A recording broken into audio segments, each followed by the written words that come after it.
I am so, it's crazy, it's 1:15 in the morning here in Abu Dhabi, and UFC 321 just wrapped.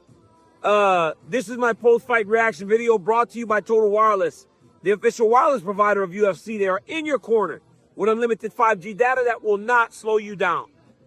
I'm so messed up right now because of what I just saw happen in a heavyweight title fight. The fight ended in a no contest between Tom Aspinall and Ciryl Gane due to an accidental eye poke. This is only the second UFC title fight in the 30-something year history of the company to end in a no contest. I mean, the arena was on fire. The stage was set for something magical to happen. You had two guys that were primed and ready to go and fight for the most prestigious prize in all of fighting. As Miles tries to strike back there and break stuff down, Liverpool got beat again today, so it's like becoming the norm. Every post-fight reaction, Liverpool's getting beat. But the stage was set for something amazing to happen. And we got what was one of the most anticlimactic finishes I've ever been a part of, but what we got up to that point was amazing. What we got to that point was very telling. What we got to that point was we got the opportunity to watch the two best heavyweights in the world fight for the championship in the UFC, right? John Jones isn't here. Francis Ngannou isn't here. The guys that we had in there right now are the two best in the world, and they fought like it. Ciryl Gane fought tonight like we expected him to fight against John Jones. He defended takedowns. He was landing his strikes. And Tom Aspinall got his off too. Tom Aspinall was landing. Tom Aspinall actually seemed happy, smiling, to be in there with someone that was extending him and pushing him to a place that he really hadn't been. Look, man, Ciryl Gane was there to fight.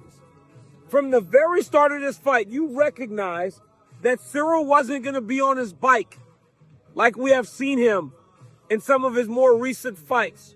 This looked like the Ciryl Gane that went to fight Tai Tuivasa, that went forward, took the center of the octagon and started using his movement to really give Tom some problems. I know we didn't get to see the fight long,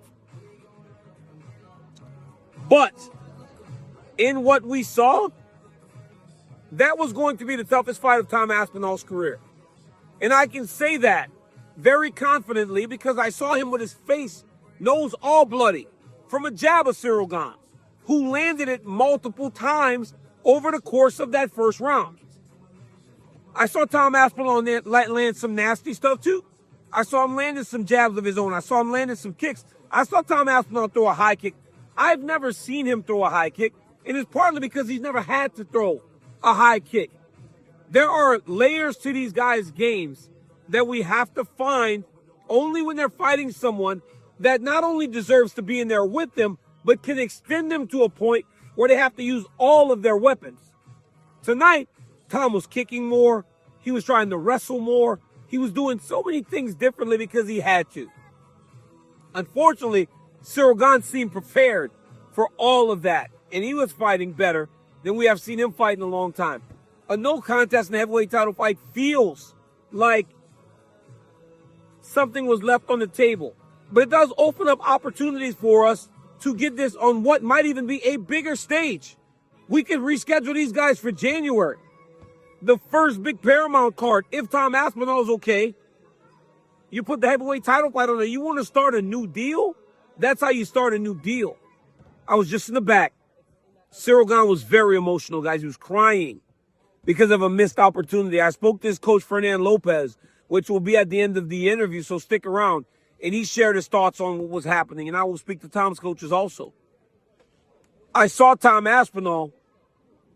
His right eye is covered in a bandage because he cannot open it still. We're 20 minutes past the fight ending. And what's crazy about that is his other eye was the one where his hand went knuckle deep. The right side was scraped down more. The left side was the one that went knuckle deep and really would have been hard to deal with if not for the pain he was seeing on the other side. Tom was very upset that people were booing. And then people saw the replay and were like, wait a minute, maybe we should be booing the other guy. Then they booed Ciryl Gane. But Ciryl was emotional. He wanted this fight. This fight was everything that these guys had asked for. Hopefully we can reschedule this and get these dudes locked in the octagon again to determine who's the baddest man on the planet. They will both be better for it. I know they didn't spend a lot of time in that octagon, but there were some things that you can take from it, especially if the turnaround is relatively quick. Man, what an ending. You could have asked me for 100 endings. I don't know if I would have ever came to that. A no contest in the very first round due to eye pokes. Unreal. Mackenzie Dern became the strawweight champion of the world today. Beat Vina Jandiroba 3-2, 3-2 in terms of rounds. 48-47, 48-47, and 49-46. 4 rounds to 1. Felt different because the other people scored it 3-2. Mackenzie won the 5th round. But 49-46 didn't feel that bad to me. Jandiroba had her moments, but Mackenzie Dern was the aggressor. While she got taken down, she was the one that was punching off of her back. She was the one still trying to do damage. So it felt like the right person won, regardless of what the score said. Mackenzie Dern is now a strawweight champion. She has had expectation pushed on her from the moment she decided to fight mixed martial arts, which, by the way, didn't happen by her choice. She was asked by Sean Shelby to fight mixed martial arts. And now she has taken that career and become a world champion in the UFC, which is amazing when you think about all of her accomplishments in jiu-jitsu. It really is amazing what this young lady has accomplished. And then the moment she got with her daughter Moa inside the octagon was nuts. She has fought a lot of times in the UFC now, and she has lost in the UFC, but she has never lost in front of that little girl. That's her why. A lot of fighters find their why, and when they do, it's hard to beat them. Tonight, Mackenzie became a champ in front of her daughter. She can't lose in front of her why. Let's see how long she can do that and maintain that championship. Umar Nurmagomedov got beat by Mario Bautista, and it was a much closer fight than Umar expected. He even said it. I underestimated him, but he got the job done. He was able to take him down. He was able to mix it up. He was able to do what he intended to do and get a dub. But it was harder than expected. I said Umar got beat? Yeah. No, I didn't. Well, if I said Umar got beat, sorry, guys. Umar Nurmagomedov beat Mario Bautista today in a decision. In a fight that was much harder than he thought it was going to be. But ultimately, I thought he looked pretty good, man. He was able to land takedowns. He was able to control. He was able to show that even on a night when things aren't going exactly the way he planned for them to go, he can push through it and make things happen. I liked his post-fight interview when he said, I tried to do what Khabib would do, and I don't understand how we did it. He goes, after doing this tonight, and not being able to control in the way this man did, I felt like an amateur. Tonight was an eye-opening for me. And I think that self-reflection, that ability to judge yourself that truthfully is going to help Umar Nurmagomedov as he goes forward in his career. He's looking to hopefully get another chance at the champion, regardless of if it's Piotr Yanim or Abdulashvili. I think tonight that win puts him going in that direction. So hats off to Umar. I know he was judging himself pretty hard, but I thought he did pretty good. Great job, kid. Alexander Volkov beat Jailton Almeida. Guys, Jailton Almeida scored takedown after takedown, but he wasn't able to get damage off on Alexander Volkov.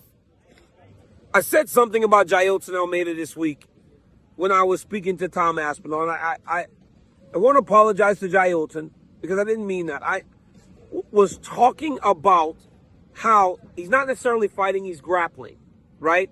It's a fight. And when you're in there, even though you can secure takedowns, you have got to do damage. And I felt horrible about that with Jailton because he's always been so respectful and so nice to me. And I hope there comes a point where I can make that up to him. And making that joke almost. Sometimes you got to be careful with what you say about people especially when you don't intend to offend them. With that being said, though, I thought he lost that fight. He scored takedowns, but he didn't do much with those takedowns, and Volkov was the one that was trying to do damage. And ultimately, that cost him. I think tonight was a big tell in what judges are looking for today. They are valuing damage over everything, regardless if you are on your back, and that is exactly the way it's supposed to be. Just takedowns will not be enough anymore for these guys, and that's amazing. Azamat Murzakanov knocked out Alexander Rakic. That was tremendous. Ikram Askarov got a decision over Jung Young Park, answered a lot of questions. Ludovic Klein and Mateusz Rebecki had one of the greatest fights I've ever seen. Ron Becky is one of the craziest dudes ever. Take a break, though, man. Get some rest. You've taken a lot of damage over the last 13 weeks. Walter Walker with another heel hook. That's 4 in a row. Guys, Rusma Paharis has 4 heel hook submissions, but never 4 in a row. Most he ever got in a row was 2.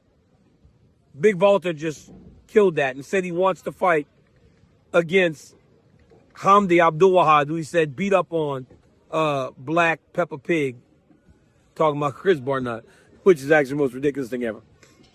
Great fight by Nathaniel Wood and Jose Miguel Delgado. It was fun. Azat Maksum got beat by Mitch Raposo, first UFC win, and a decision win for Mizuki. Guys, now it's time for my Total Wireless performance of the night. I skipped over Quillen Salkill, and that was because he is, my performance of the night. He knocked out Nasrat Hakras, who was on a 5-fight win streak, and one of the nastiest, most violent knockouts I have seen in a really long time. Head kick puts him out. Hakras is laying on the ground, guys, for 10 to 12 minutes. It was one of the scariest knockouts I've seen in a long time. I pulled Salkill over to the other side of the octagon so we didn't have to see him laying on the ground as we're doing an interview. This game is crazy. And when you see things like that, it reminds you of how dangerous it is. We watch the best fighters in the world every single week. Tonight we saw a knockout that does not happen often, or anything that violent doesn't happen that often. Unbelievable night from Abu Dhabi. It's always great. And yeah, I'm going to go home now. Try to get some rest before I jump on this flight. Try to get back to California. UFC 321 delivered, guys.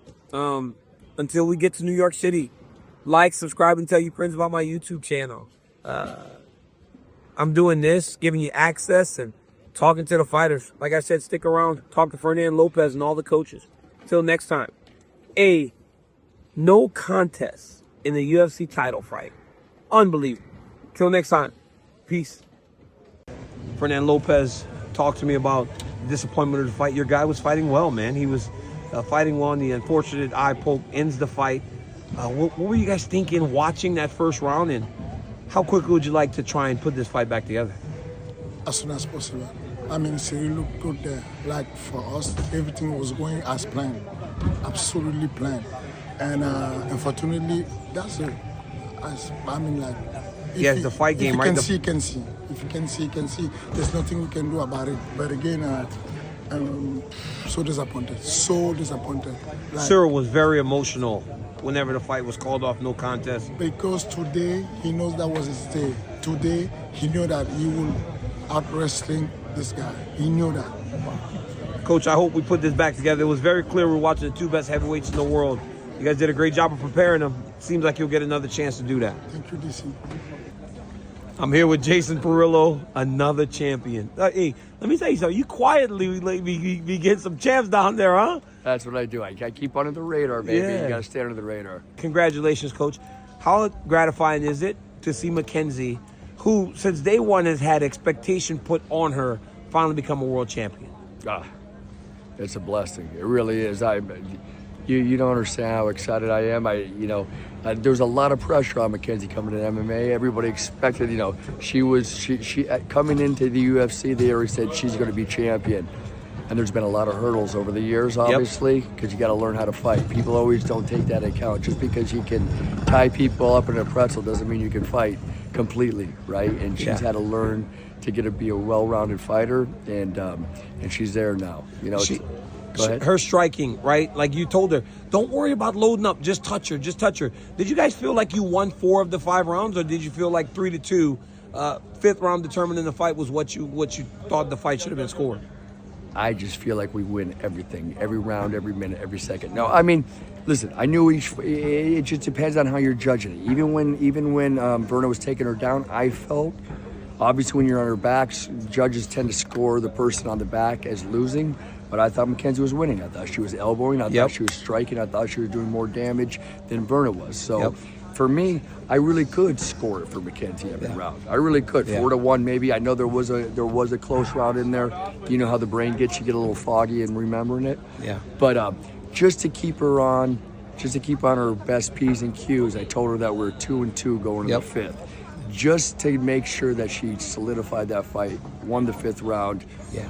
And we could take off with that gold. Congratulations. You got a world champion. Congrats, Coach. God bless you.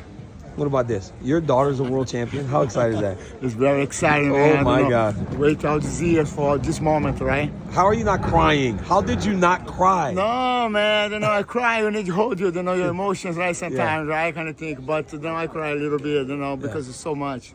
You have watched your daughter become world champion in so many things, Mega Tom, man. Congratulations. Oh, thank you, my man. Appreciate it, You're the man, bro. Thank you. The champ.